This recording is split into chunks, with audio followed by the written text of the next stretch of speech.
Now, it's been a year now since Deji TINUBU, a former chairman of Lagos State Sports Commission, slumped while playing a five-a-side match with fellow participants at the ongoing retreat of members of the State Executive Council and permanent secretaries at the Jubilee Chalet Ekpe. And this has been considered as a huge loss to sporting community in Nigeria. Joining us now is Deji Omotoyinbo, his colleague and bosom friend, to talk more about the life and times of Deji TINUBU. Thank you very much for joining us. Thank you. Deji TINUBU, a great guy, very generous, a visionary. I had the privilege of actually working alongside with him in a lot of projects he had for sports. And it's a great loss. I mean, I know he was a very dear friend of yours. What are some of your best memories with him? Well, Deji and I were classmates in secondary school. And from secondary school, we both had this passion for sports.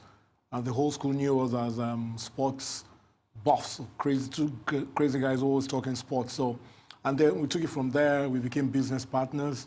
And my best memories of him were his analytical abilities on our shows. We had a lot of radio and TV shows, and if anybody listens to him, you'll be surprised or you'll be impressed by the depth and quality and the coherence of his analysis. So, and he had that impact on a lot of people. And then when it came to the administrative side, as chairman of Lagos State Sports Commission, you have alluded to that.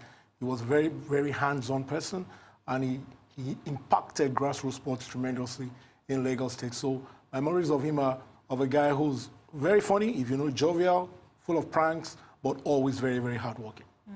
Now, 1 year later, the conversation around Deji's death, being such a great guy, would be sports, which he lived for, and of course, the health condition that he was in. Now, you went on a medical examination with him before his death. Yeah, we had we do a show on a radio station in Lagos, and they also have a medical show, Doctors on Air, and we decided to do our numbers, physical numbers, medical numbers, so to speak, and he did his before mine, and the doctor that handled it, he came to the show and asked me the question, I hope you're as fit as your friend. I said, what do you mean? He said he has a body of a 40-year-old, you know. And he was in his 50s at that time. This was 2 years ago. This was 2017. It was roughly about a couple of years before he passed.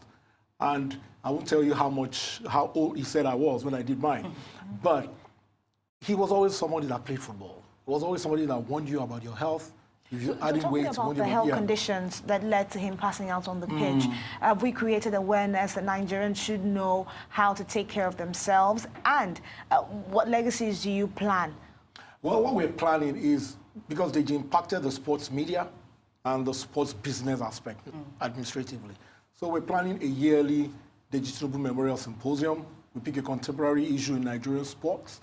We discuss it. We come up with a policy document. We hand it over to the authorities. Now, whether they use it or not, it's out of our hands, but at least that will be our contribution to the sports discourse in the country. So the first one is coming up on Tuesday at the Nigerian Institute of International Affairs with the topic Combining Education and Sports, Opportunities, Challenges, Solutions.